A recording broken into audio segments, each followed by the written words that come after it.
Hello everyone, welcome back. In this video, I will show you how to find MetaMask private key. For that, first of all, you just have to launch your MetaMask mobile application and then you just have to log in into your account.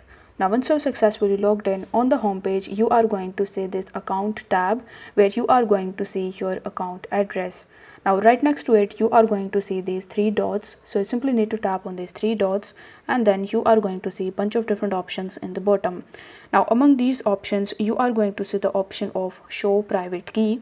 So you simply need to tap on show private key option and then you will be redirected on this page where you will be prompted that you should never disclose your key with anyone.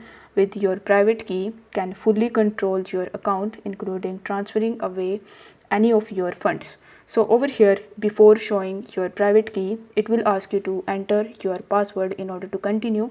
So in this password section, you will have to provide your current MetaMask password and then you will be able to see your private key on MetaMask. If the video was helpful, then don't forget to like the video and subscribe to the channel. Thank you so much for watching.